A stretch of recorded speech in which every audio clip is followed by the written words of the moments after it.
আপনার বাড়িতে কোনো গুরুত্বপূর্ণ মেহমান যদি আপনার কাজিন, আপনার আত্মীয় স্বজন আসে, আপনি কি তাদেরকে মেহমানদারি করেন না? করি। তো কার মেহমান এখানে দেখেন, আল্লাহর ঘরের মেহমান বাইতুল্লাহ জিয়ারত করে নবীজির রওজায় গিয়েছে নবীজিকে সালাম দিতে। নবীজির ঘরের মেহমান, নবীজি থাকলে আজকে মেহমানদারি করতেন, নবীজি নাই তো নবীজির সেই মেহমানদের আমি মেহমানদারি করছি। বিশ্বাস করেন, আমি যদি একটা দিন এখানে চা বা কফি বিতরণ না করি নবীর মেহমানদেরকে, আমি ঘুমাতে পারি না, আমার শান্তি লাগে না। আল্লাহু আকবার, কি লেভেলের মানুষ ছিলেন! একটা না দুইটা না, 40টা বছর মানুষকে ফ্রিতে চা কফি বিতরণ করেছেন।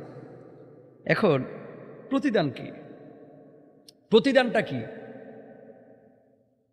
রাস্তায় একজন ফকির দাঁড়ায় আছে, তাকে আপনি সাহায্য করলেন, সব পেলেন। রাস্তায় মুসাফির, তাকে আপনি সাহায্য করলেন, আপনি সব পেলেন।